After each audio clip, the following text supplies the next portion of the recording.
Collector సమావేశానికి వచ్చేసిన అనుభవజ్ఞులు గౌరవనీయులు ఆంధ్రప్రదేశ్ ముఖ్యమంత్రి శ్రీ నారా చంద్రబాబు నాయుడు గారికి నా హృదయపూర్వక నమస్కారాలు. నా సహచర మంత్రివర్గానికి ప్రతి ఒక్కరికి పేరు పేరున నా హృదయపూర్వక నమస్కారం. ఇక్కడికి వచ్చిన డైనమిక్ అండ్ యంగ్ కలెక్టర్స్ అందరికీ, అనుభవంతో ఉన్న డిపార్ట్మెంట్ హెడ్స్కి, ప్రిన్సిపల్ సెక్రటరీస్కి, ప్రతి ఒక్కరికి పేరు పేరున నా హృదయపూర్వక నమస్కారం. I welcome you all. I thank you for giving me an opportunity to be a part of this meeting. మీ దృష్టికి we came into power of a huge public mandate, 164 assembly seats, 21 MPs, 93% striking rate తోటి ఈ ప్రభుత్వాన్ని స్థాపించగలిగా ఉంటే people are looking for very committed deep change కోరుకుంటూ ఉన్నారు. ఈ పరిస్థితికి రావడానికి మేమందరం కూడా చాలా నలిగి వచ్చాం.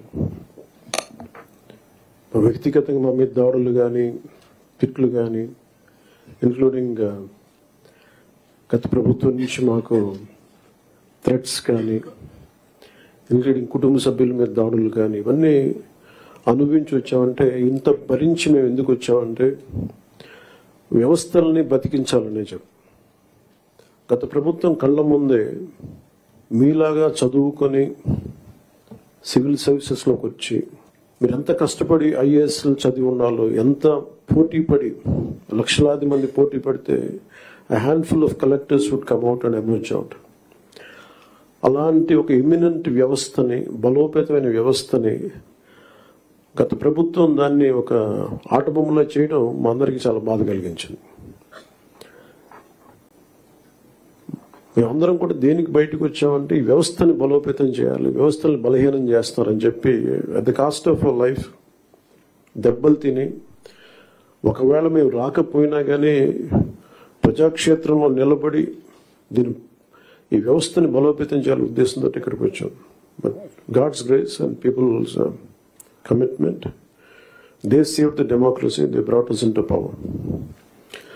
ముందు మీకు ఎందుకు దృష్టిలో ఉన్నా చెప్తున్నాం అంటే, we're here to strengthen you, we're here to empower you, we're here to stand by you for good governance and accountable governance. ఇన్ని దశాబ్దాలుగా ఇప్పుడు ఆంధ్రప్రదేశ్, ఉమ్మడి ఆంధ్రప్రదేశ్ కానీ, విభజిత ఆంధ్రప్రదేశ్ కానీ ఎప్పుడు ఇంత ఇబ్బంది పడలేదు. గత 5 ఏళ్లుగా ఆంధ్రప్రదేశ్లో పాలన ఎలా ఉందో చూశారు. గతంలో చాలామంది నా సన్నిహితులు, సహచరులు కొంతమంది చెప్తా ఉన్నారు, ఇదివరకు ఆంధ్రప్రదేశ్లో పనిచేయాలి బ్యూరోక్రాట్స్ అని అనుకుంటే ఐఏఎస్లు కానీ, ఐపీఎస్లు కానీ, ఎనీ సర్వీసెస్ నుంచి పోటీ పడేవాళ్ళం. ఇదివరకు ఒక మోడల్ స్టేట్గా ఉండేది ఆంధ్రప్రదేశ్. ఇప్పుడు కూడా model state in the last 5 yearsలో. హౌ నాట్ టు బి, ఒక రాష్ట్రం ఎలా ఉండకూడదో తెలియజేస్తుంది. ఒకప్పుడు ఒక రాష్ట్రం ఎలా ఉండాలో తెలియజెప్పింది, ఇప్పుడు ఒక రాష్ట్రం ఎలా ఉండకూడదో తెలియజెప్పిందని. So we want to bring back, to take it back to the old state of under the leadership of dynamic leadership of honourable CM Shri Chandrababu Naidu గారు. ఆయన అనుభవం, ఆయన దిశానిర్దేశం ఈ రాష్ట్రానికి బలంగా మేలు చేస్తుందని మీ అందరికీ తెలుసు. మా అందరికీ సంపూర్ణ నమ్మకం ఉంది. నేను పంచాయతీరాజ్, రూరల్ డెవలప్మెంట్తో పాటు forest science and technology, environment శాఖలు కూడా తీసుకున్నాను. వీటిలో కొన్ని మీ సహాయ సహకారాలు కావాల్సినవి, మీరు ఏం కావాలని మేము ఆశిస్తున్నాం చెప్తాను. ఈ సంవత్సరానికి సంబంధించి ఒకే రోజు రాష్ట్రం మొత్తం మీద ఇలాంటి ఎవరు చేయని విధంగా ఒక బృహత్తరమైన కార్యక్రమాన్ని చేపట్టబోతాం. ఒకే రోజు రాష్ట్రం మొత్తం మీద 13,326 గ్రామ పంచాయతీల్లో ఉపాధి హామీ పథకానికి సంబంధించి రాష్ట్ర చరిత్రలో ఇప్పటి వరకు ఎవరు చేయని విధంగా చిత్తశుద్ధితో గ్రామ సభలను ఏర్పాటు చేసి గ్రామ సభ రెజల్యూషన్స్ చేయడం జరుగుతుంది. ఇది గ్రామ పంచాయతీలని బలోపేతం చేసే దిశగా మా కూటమి ప్రభుత్వం అడుగులు వేస్తుండటానికి మొట్టమొదటి మహత్కార్యమే ఇందుకు నిదర్శనం. 2014-19 మధ్యకాలంలో సుమారు 10,000 గ్రామాల్లో ప్రారంభించిన సాలిడ్ వేస్ట్ మేనేజ్మెంట్ ప్రోగ్రామ్ని ముందుకు తీసుకెళ్లాల్సిన అవసరం ఉంది. అలాగే పైలట్ బేసిస్ లో పిఠాపురం నియోజకవర్గంలో ఇన్నోవేటివ్ ప్రాక్టీసెస్ తో ప్రవేశపెట్టబోతున్నాం. గ్రే వాటర్ మేనేజ్మెంట్ మెథడ్ ద్వారా లిక్విడ్ వేస్ట్ మేనేజ్మెంట్ ని ప్రాపర్ గా డిస్పోజ్ చేయడంలో ఒక ప్రాధాన్యత ఇవ్వబడుతుంది.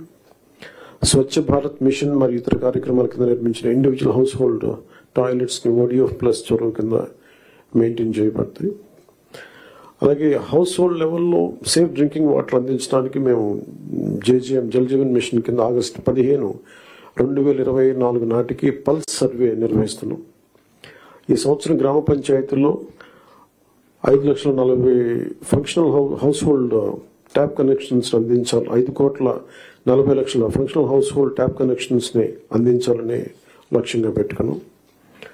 అలాగే అదనంగా రూరల్ రోడ్స్ ఏవైతే పూర్ కండిషన్స్ లో ఉన్నాయో వాటికి ఇమీడియట్ గా రిపేర్స్ చేయాలి. అందుకుగాను ఈ ఆర్థిక సంవత్సరంలో 4,721 కిలోమీటర్ల మేర కొత్త రోడ్స్ ని ఏర్పాటు చేయడంతో ప్రభుత్వం అన్ని చర్యలు తీసుకుంటా ఉంది.